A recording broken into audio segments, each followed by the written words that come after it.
it's time to take one final look at the finite square well, because this time we want to solve this problem, but finding the scattering states.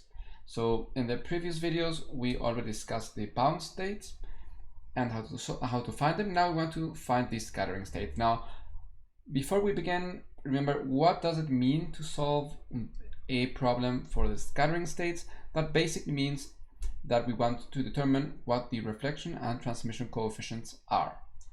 So just a quick reminder what this potential looks like. This potential is just sketching the potential as a function of x. From minus a to a, we're going to get, we have to have this potential, which is minus v0 deep, v0 here being some positive amount, and that is only between minus a and a is also some positive constant. So this is the potential. Let us now, as usual, define our regions of interest. Region number 1 will be to the left of minus a. Region number 2 will be wherever this v0, basically the potential is not 0. Then we have the third region, which is going to be to the right of a. So now, as we have done before, we have to solve the Schrödinger equation for each one of these cases. Now it's going to be very, very similar to what we did in the case of the bound states. However, this time, since it is scattering states, the energy will be greater than 0. So that means that when we solve the Schrödinger equation, d squared psi dx squared, this is for regions 1 and 3.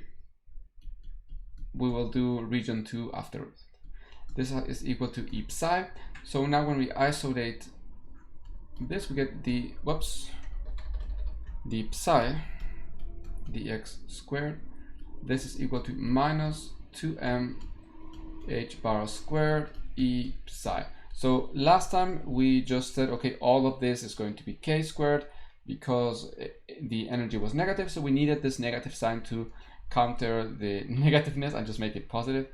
But that's not the case this time. We can just call it k squared psi and leave the minus outside. So basically, k is just going to be square root of 2m e divided by h bar squared. Okay, so now this is the differential equation that we want to solve. We have solved it many times before, so we can just put this to the left hand side and then separate, factor out these terms. So we get the derivative plus ik times derivative minus ik. You can just multiply this and see that it's going to be the same as this plus k squared psi, and this times psi is equal to 0. So here we have to solve each one of these equations separately. So we're going to see that psi is going to be some constant times e to the I kx plus some other constant e to the minus I kx. Now this is just a general solution. We have two regions though that are of this form, so let's just go ahead and call this the solution for region number 1. And similarly for region number 3, there's going to be a solution of this same form but with different constants, and I'm just going to call them I kx plus f e to the minus I kx. Okay, so these are the solutions for these two regions of interest. Now there's one remaining, which is going to be region 2. Now in this case, actually it's going to be exactly the same as in the case for the bound states.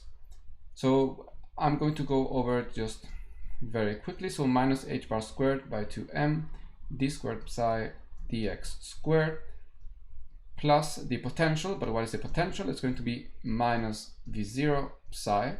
This is equal to e. So from here, when we leave this second derivative by itself, we get that this is just going to be minus 2m h bar squared factor of e plus v0 psi.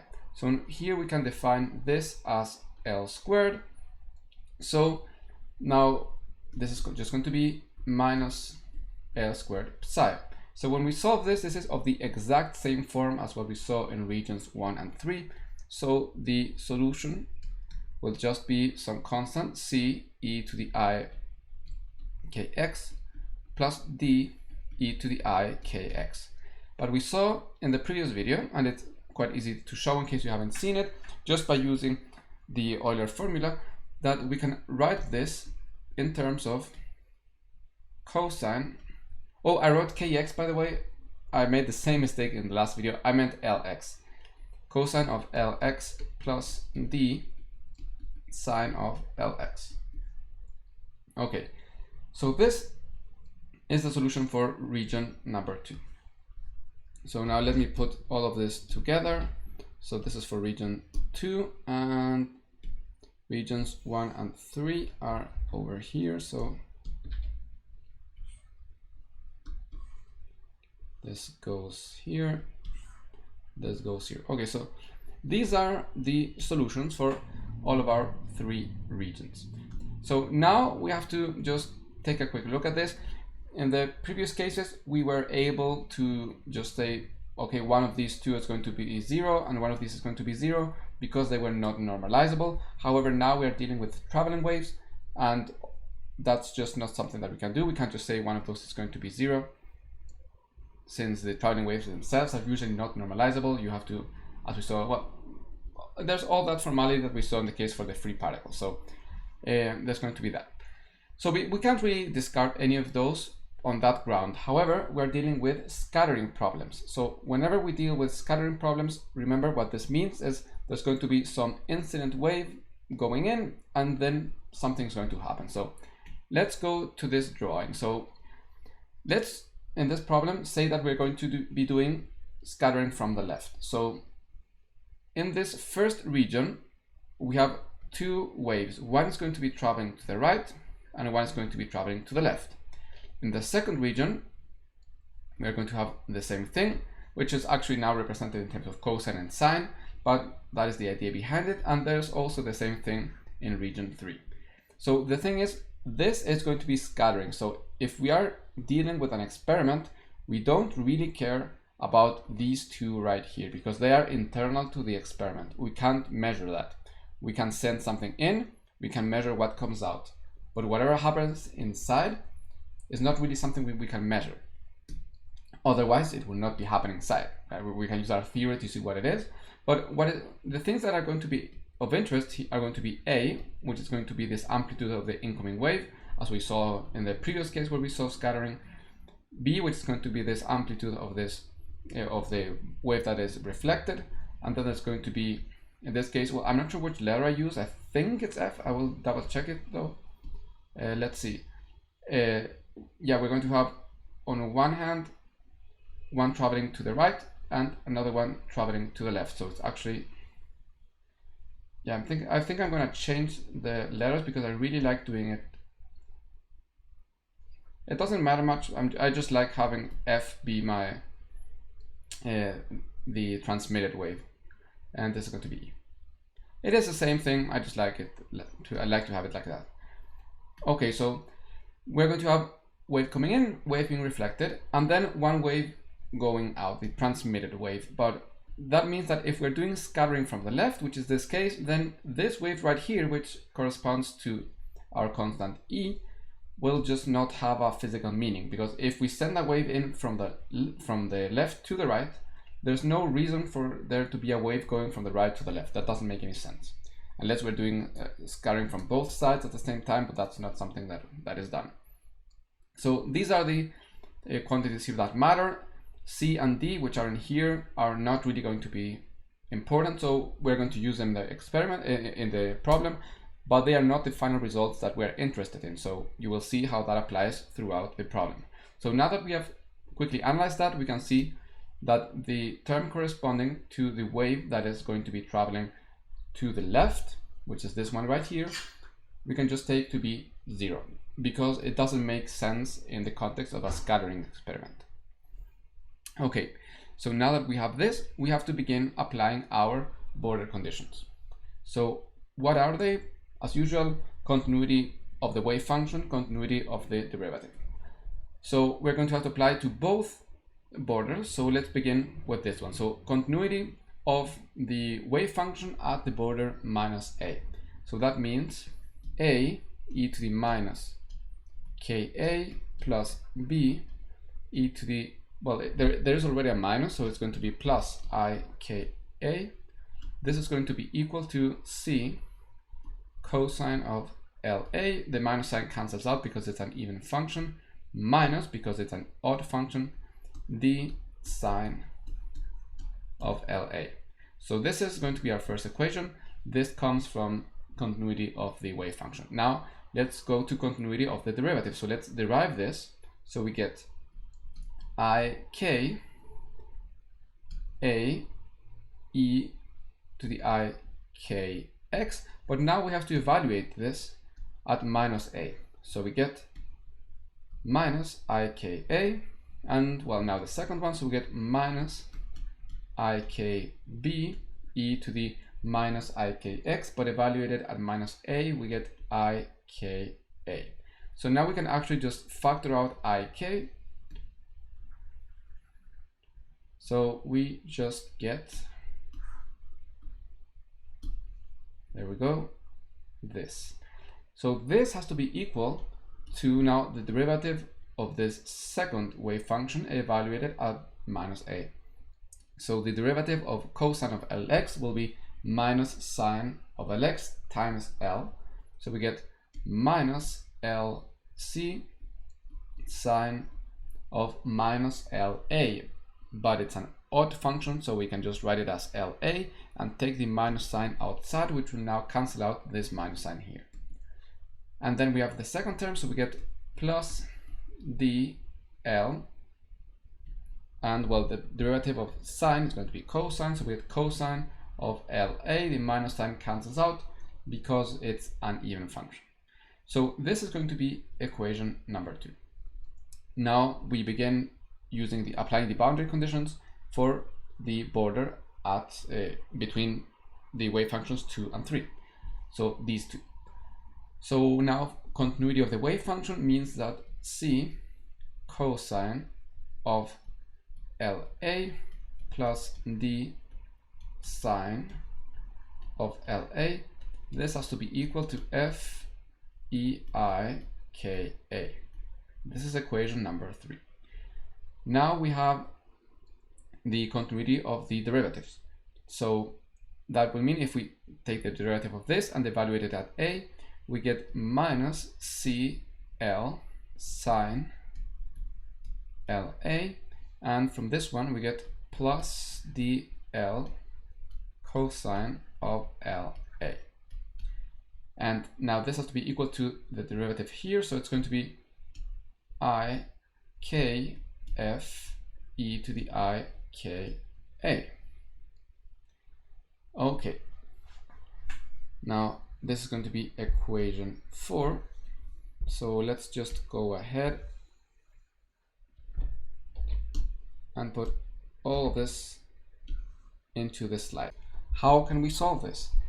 Well, this is somewhat of a complicated system of equations, but what we have to keep in mind in order to solve this is just to remember which of these constants here are of interest to us. So A corresponds to this amplitude of the wave that is going towards the potential. B is going to be this amplitude related to what is being reflected off of the potential, and F is related to this transmission of across the potential. C and D, however, are internal and they are not really what is relevant in an experiment.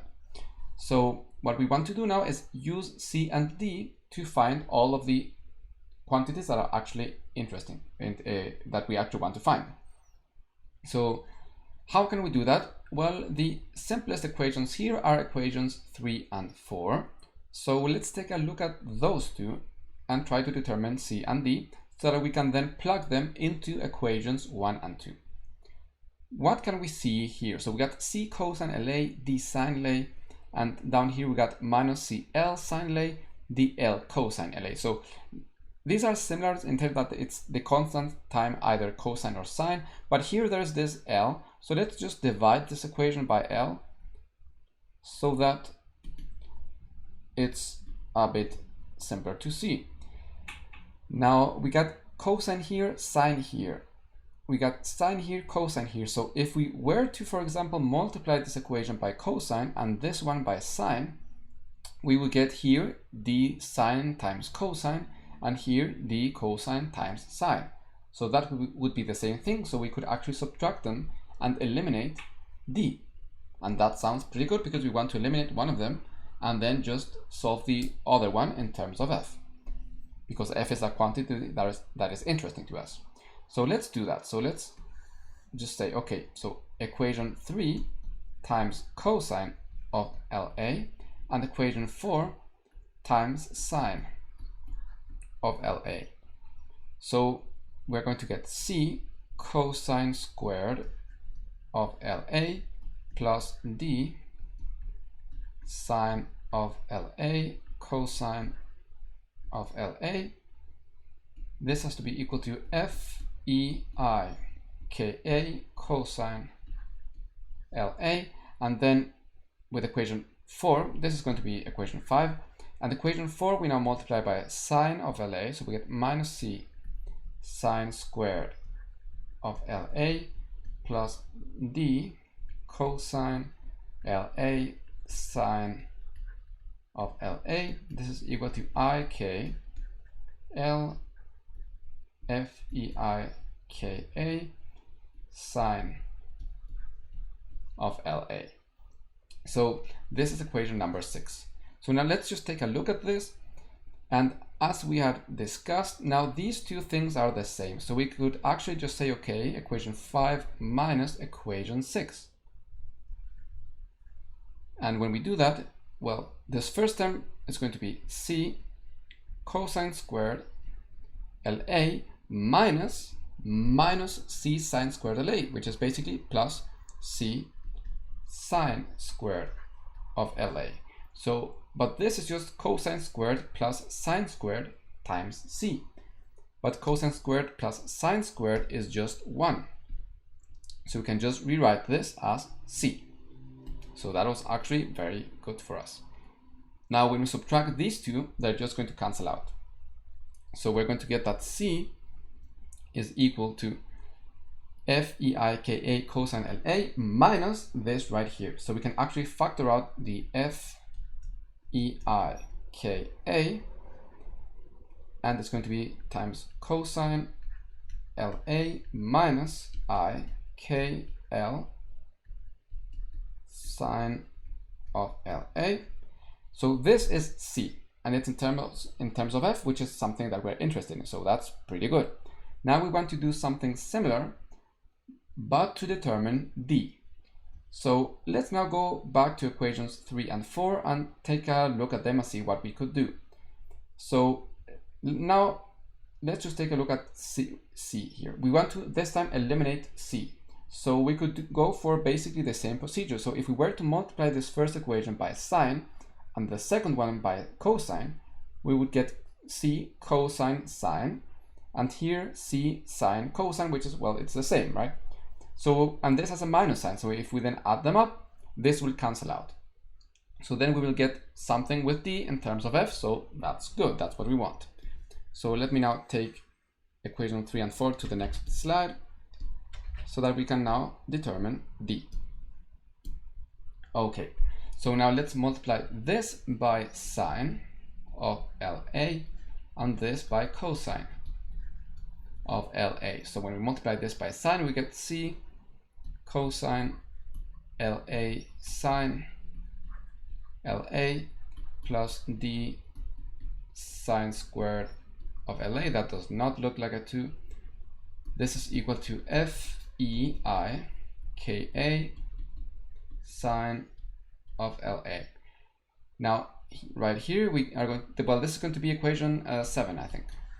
Now when we multiply 4 by cosine, we get minus c cosine of LA sine of LA plus d cosine squared of LA.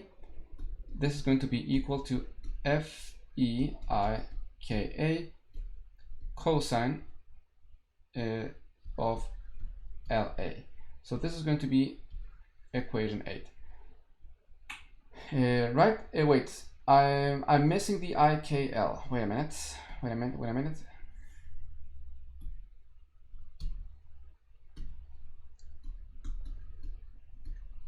There we go. Okay, so we multiplied this by sine and this by cosine. Yes, okay. So now if we just add these together, we're going to get, well, this here will cancel out, and here we get sine squared plus cosine squared, which is just d.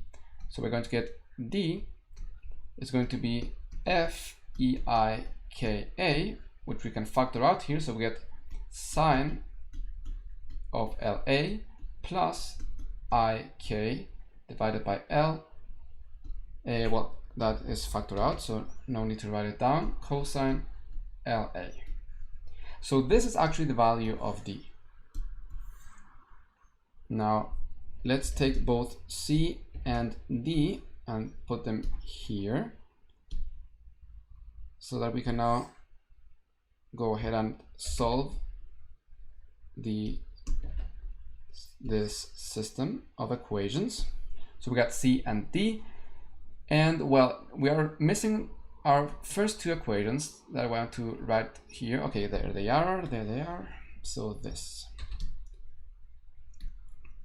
So we have basically rewritten our system of equations like this. So now what we want to do is, as I said, we want to determine b and f in terms of a. So in order to do that, let us now put c and d into equations 1 and 2. And whoa, I made a little oopsie there, didn't take the 2 with me when I moved it. Okay, so let us now, I think this would be equations like 9 and 10. So let's put just 9 and 10 into equation 1 and 9 and 10 into equation 2. And then we will use that to find what we want. So when we plug them into equation 1, what do we get? We get first AE minus IKA plus BEIKA, that stays the same. Then we get this. So C cosine LA. So C is this right there. So it's going to be FEIKA cosine LA factor of cosine LA minus IKL sine LA. Right? That's that times cosine. Yeah. Then we got minus D, which is this right here, times sine. So it's going to be minus FEIKA sine of LA. I'm not sure if this is going to fit. And what is D? D is sine LA plus IK divided by L cosine LA. Okay, just barely.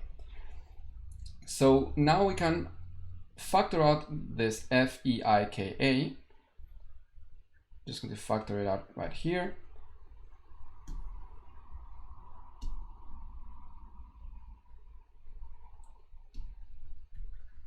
Okay, and we can actually multiply through here, in this case by cosine and here by sine. So when we multiply by cosine, we're going to get here cosine squared of LA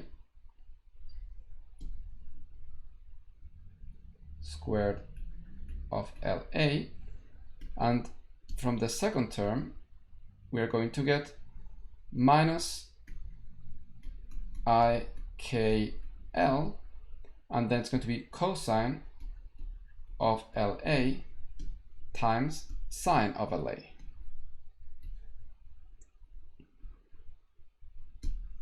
Okay, so that's from the first parentheses. We're just multiplying through here, so nothing fancy going on. And right here we got this minus. So we multiply by sine, so we get sine squared of LA, and then we have sine times IK divided by L cosine.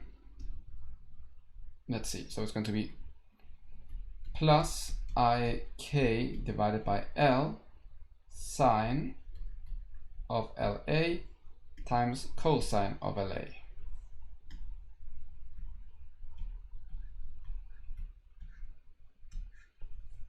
Okay, so it might have gone a bit messy there. I really wanted to make sure that I'm not going to the next slide so that we can see everything together. That's why I kind of wrote over that. Okay, so now we have this. We can actually further simplify this. Let's now get rid of this parenthesis here and here. Okay, my pencil is lagging a little bit. What's going on? Okay,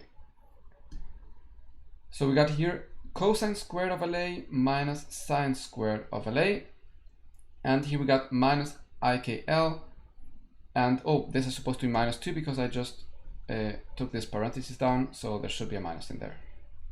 Okay, so here what we're going to get is just, well, this term is going to be the same, but now we have cosine squared minus sine squared. That is just cosine of 2LA. And then we have minus 2IK divided by L cosine sine. So basically 2 cosine sine, that is just going to be minus IK divided by L, that is unchanged, times the sine of 2LA. So AE minus IKA plus BEIKA is going to be this right there. Okay, so we're making progress. Let me now copy this and I'll put it on the next slide because I want to make sure that we keep it. And now we're going to do a very similar procedure, but replacing 9 and 10 into equation 2 instead of equation 1. So let me get rid of this.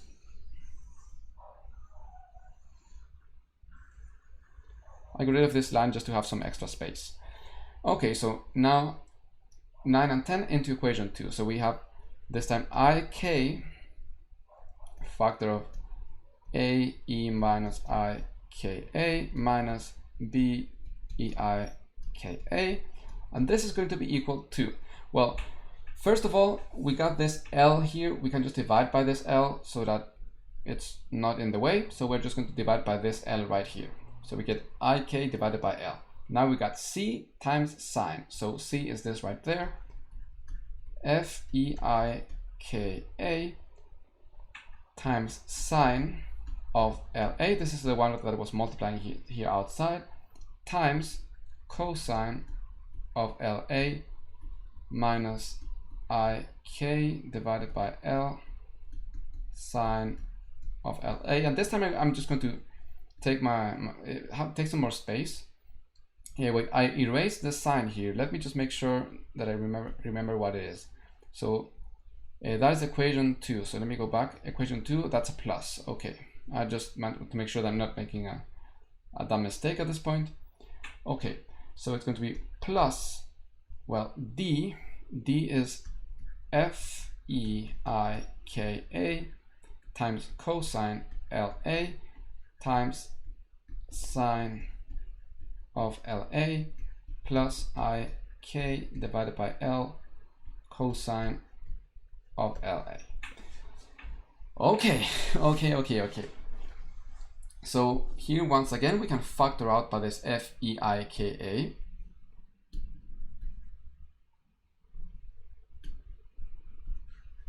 Okay, and let's just multiply through once again by sine in the first parentheses and cosine in the second. So in this first case, we're going to get sine LA times cosine LA.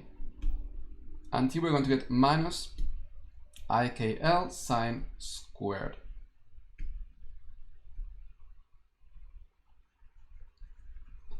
Okay, and then we have plus, then we're going to get cosine times sine. So when we multiply through, this parenthesis just goes away. These two are now together, and then we get plus IKL cosine squared of LA. Okay, so it's looking decent so far. So this left-hand side is going to be equal to this. Now let's put everything together that we can. So we got once again sine LA cosine LA, so plus the same thing. So we're going to get 2 sine cosine, which is once again just the sine of 2 times LA. So FEIKA times sine of 2LA. And then we got this term right here. So here, if we factor out, just say plus IKL, we get factor of cosine squared of LA minus sine squared of LA. But that, as we saw before, is just cosine of twice the angle. So that's just going to be cosine of 2LA. So let me just make sure I got all the parentheses I need. Yes. And the thing is, this is going to be equal to this right here. But when we were dealing with the previous equation, it was just AE blah blah blah minus B blah blah blah, or plus, I don't know. But it didn't have this IKL in front. So if you want to be able to add these equations and then eliminate either A or B, then we need to get rid of this. So let's just divide by this amount. So basically multiply by L divided by IK. So when we do that, this part will just cancel out because it's the same thing. So this here just goes away. I'm also going to get rid of this parentheses that is not really needed anymore. And I'll push this a little bit here because now sine will be multiplied by L divided by IK. And well, it is no longer here. Well, I'm going to get rid of this right here because I want to be able to copy this equation without dragging anything extra.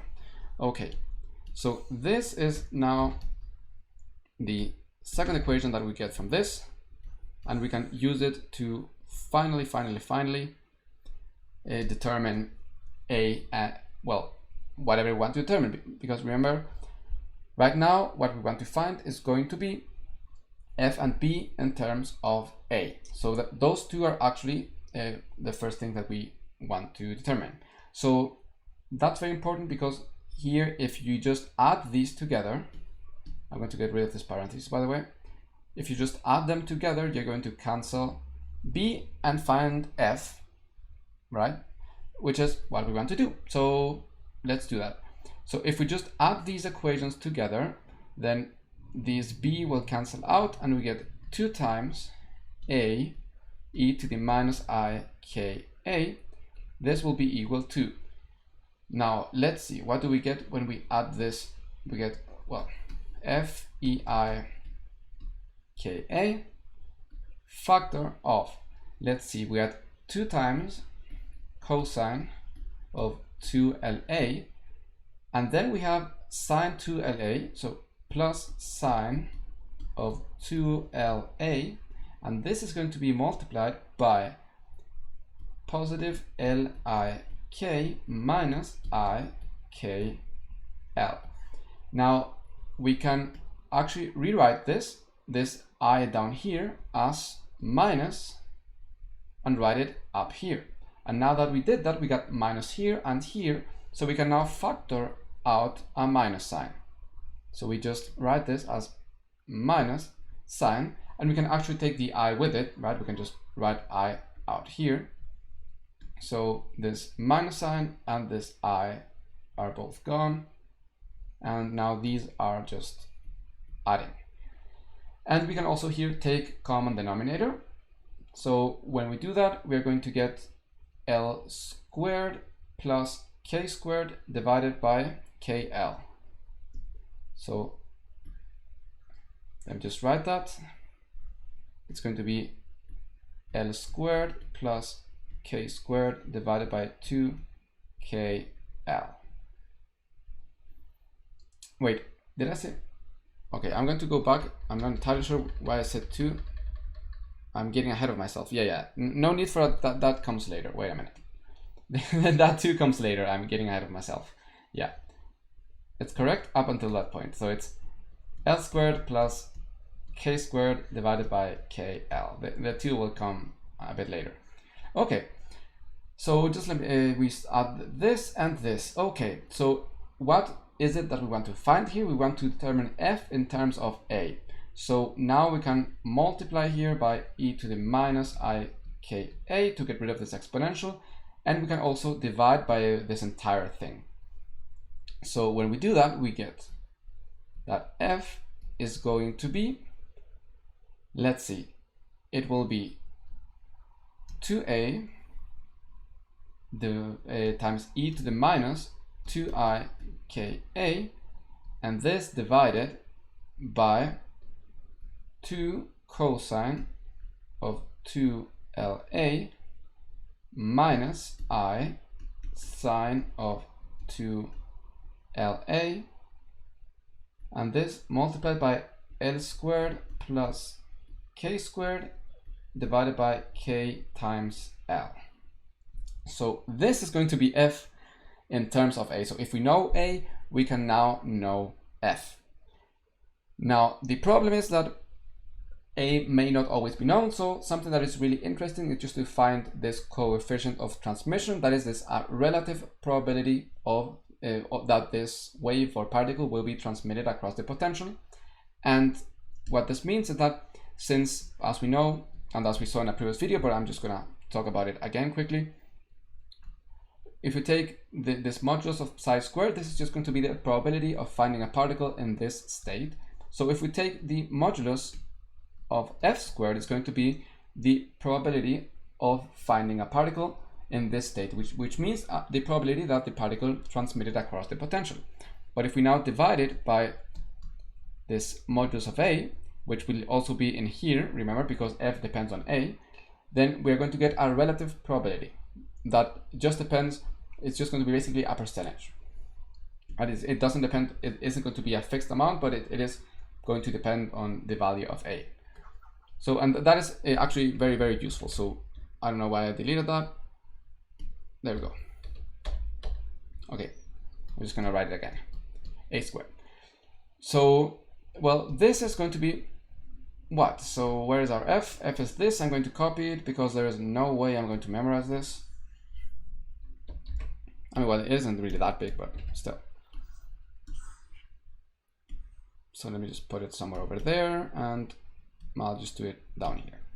To start, we have to then just take the modulus of f squared. To do that, it might be somewhat simpler to divide this whole thing by 2. So basically multiply by 1/2 numerator and denominator, so that this 2 goes away, this 2 goes away, and we get a 2 here, which is why I was kind of spoiling that before. So that way it is just a little bit simpler. So now when we take the modulus of this, well, as I said, the a will cancel out. The modulus of this complex exponential is going to be 1. So this will just be 1 divided by the modulus of this thing right here. So what is actually something that we should do is just to change the notation, because we know that this is going to be the coefficient of transmission. So let us actually now just say that we are going to be looking not for t, but for t to the minus 1, because it's 1 divided by this whole thing. And at the end, we're going to go ahead and find t, but just so I don't have to write 1 over that whole thing, I'm going to write it like this. Obviously, it's exactly the same thing, but it will make the notation somewhat nicer. So this will be cosine of 2la minus I sine 2la L squared plus K squared divided by 2KL squared. So this then is just going to be the square of this plus the square of this. So that's going to be cosine squared of 2LA plus sine squared of 2LA times, this is going to be L squared plus K squared, and all of that squared, divided by 2KL squared. So in principle, this is already correct, but we can simplify this much more. So we will now just go ahead and do some algebra to make this look better. So first of all, we got cosine squared here and sine squared here. And we know that cosine squared plus sine squared is 1. So cosine squared is just going to be 1 minus sine squared. So we're going to now use that, because that way we can factor it out with this sine squared right there. So we're going to get that this coefficient of transmission to the minus 1 power is going to be well, 1 minus sine squared of 2LA, but we can actually go ahead and factor this right away. So we get plus sine squared of 2LA, factor of this thing right here, L squared plus K squared squared divided by 2KL squared minus 1. So there's a few things that we want to determine here. First of all, let's take a look at what is in here. So we got L squared plus K squared squared divided by 4K squared L squared minus 1. So let us now just simplify this. So when we take the square, we get L to the 4th power plus 2L squared K squared plus K to the 4th power. And if we take common denominator here, we get minus 4K squared L squared divided by 4K squared L squared. So here we can just add this with this, so we get L to the 4th minus 2K squared L squared plus K to the 4th divided by 4K squared L squared. And we can actually factor out this right here as just L squared minus K squared squared divided by 4K squared L squared. Okay, so now we simplified this somewhat. However, L and K are still just these constants that we kind of made up. So let's now, I'm thinking if I should go to a new slide. I think I'll just do that. It's whatever. A new slide.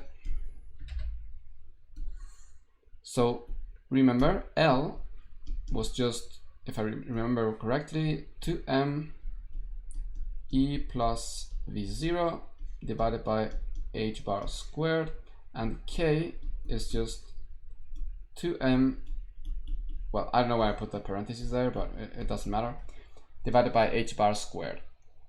So L squared minus K squared, this is just going to be, well, when we do that, we're going to get rid of this E part, so we only are left with 2m V0 h bar squared. And well, when we take this squared, it's just going to be this squared. And now for this part, this is just K squared L squared. It's just a product of these things. So that's just going to be 4m squared h bar to the 4th power, and product between E plus V0. And so now we want to divide this by 4 times this actually. So let's just say 4 times this. So now when we take this quantity,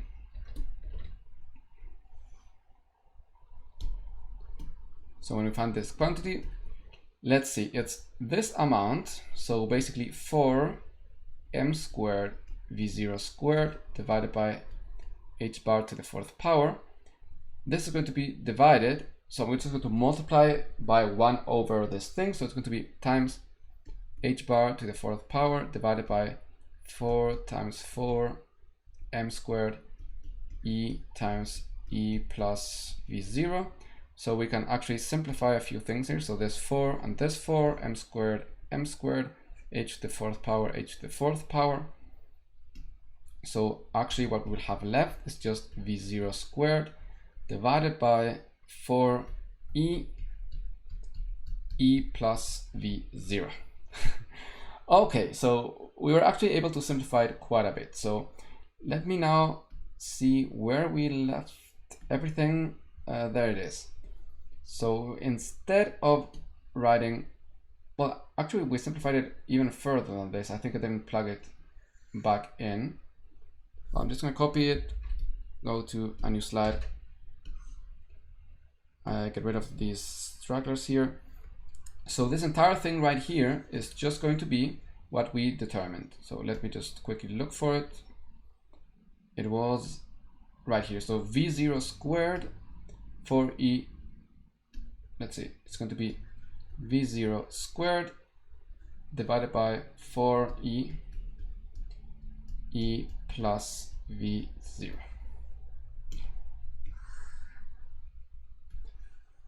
Okay, so this is going to be our coefficient of transmission.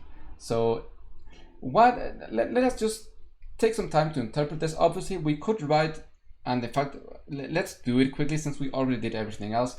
This L right here, let us now just write it in as what it actually is. So we get sine squared 2a, and L is just square root of 2m e plus v0 divided by h bar squared, and all of this factor v0 squared for e plus v0.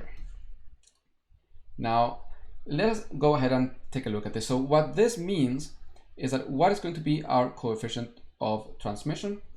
Well, first of all, we can see that if this sign here is 0, that means that it's going to be 1, because it will be just 1 divided by 1.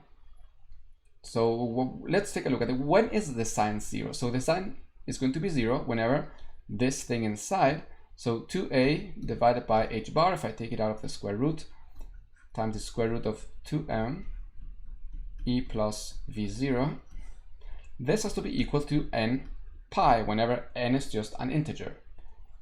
So now we can determine the energies at which the coefficient of transmission is 1. Let us do that then.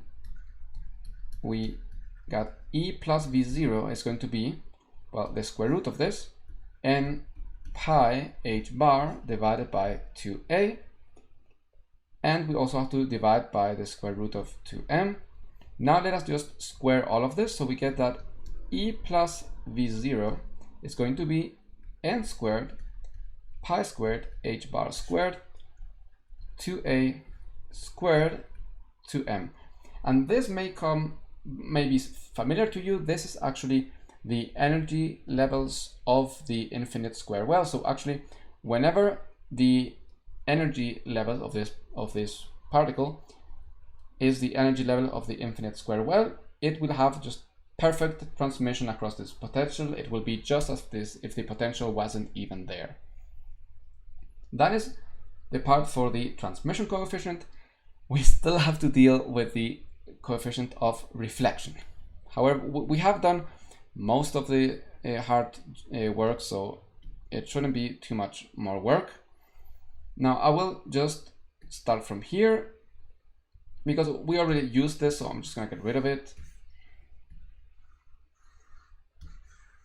Last time what we did was that we added these and eliminated b. Now let us subtract them.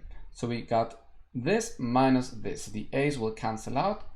We get 2b e to the I ka is equal to f e to the I ka factor of, well, now we are subtracting, so these cosines of 2LA will just cancel out, and we will have minus IKL sine of 2LA minus LIK sine of 2LA. However, as we have done before, we can just write this I in the numerator here by changing the sign. So we got this. Now let us take the I outside, just for some simplifications. Okay, and factor out here. So I F E I K A, and factor out sine of 2LA. I guess this parenthesis wasn't really necessary. Factor of, let's see, L divided by K minus K divided by L. What is this? Well, let's see. I F E I K A sine of 2LA, factor of L squared minus K squared divided by KL. So this is actually looking quite similar to what we have seen before. And all of this is just equal to 2BE IKA. So we can just multiply both sides by e to the minus IKA, so we get rid of the exponential, and we can divide all of this by 2. So we get that b is going to be this divided by 2. Now, in theory, we should still go ahead and plug our result for f into this, and you're welcome to do that if you want. However, this is kind of as good as it's going to get. It doesn't really get much simpler if we do plug in the value of f. So, and actually for our purposes, it's okay because we don't really care too much about the value of f of b itself.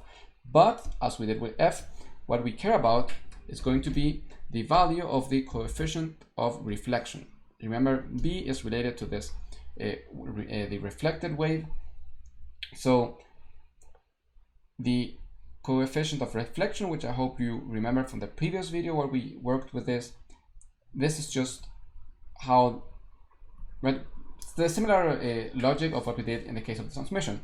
So what is the probability of finding a particle in state B? Basically means what is the probability that this particle reflected.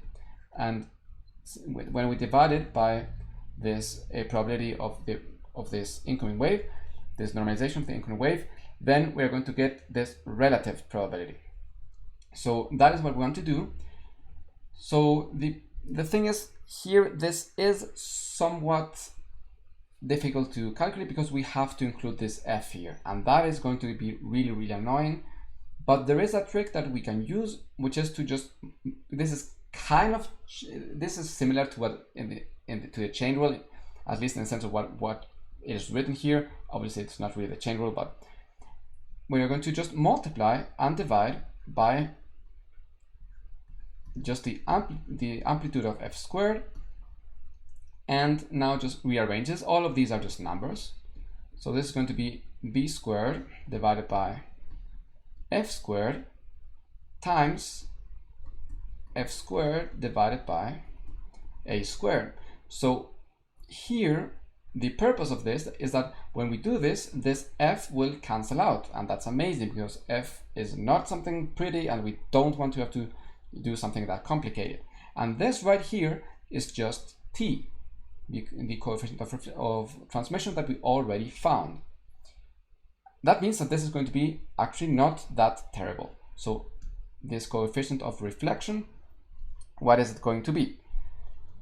So let's see. It's going to be this divided by f. So the modulus of this is going to be, well, I has modulus 1, so we get sine squared of 2LA times this squared, but we already found this. If I remember correctly, it is V0 squared divided by 4E E plus V0. And well, that is for this first part. Now we have to multiply all of this by the coefficient of transmission. Now let me see if I can somehow find our coefficient of transmission. Actually, this is it. Let's see if I can do it without taking anything else. Okay. So let me just go ahead and find this. There we go. Okay, so I need to get rid of this t to the minus 1. So that's actually important. This is t to the minus 1. So we actually have to write times 1 divided by all of this. Okay, so this is looking not too pretty, but there is at least something we can do. We got this V0 squared divided by 4E, E plus V0, both here and also kind of here. So at least we can go ahead and, let's see, well, this is like this. So we could put this in the denominator for this whole equation, which means that we will get 4E, E plus V0 plus the sine of, and all of this, times V0 squared divided by 4E, E plus V0. And the idea behind this is that now we're going to have this 4e e plus v0 multiplying, but also dividing. So that means that this will cancel out with this right here. So what we are going to be left with in the denominator here is just going to be the, well, actually maybe I shouldn't erase it like that. So instead of this 1, we are going to have 4, oh, I need more space than that. So it's going to be 4e e plus v0 plus, well, all of this except for this part right here. So now let me just rewrite this a little bit cleaner because this got quite messy. I'm sorry about that. So sine squared of 2LA v0 squared, and all of this is going to be divided by 4e e plus v0 plus sine squared of 2a square root of 2m e plus v0 h bar squared, all of this times v0 squared. This is still dividing, by the way. Okay, so this is the desired reflection coefficient. Okay, so now we finally found both the reflection coefficient as well as the transmission coefficient. So let me now just look for the transmission coefficient so that we can write both of them together. Here it is.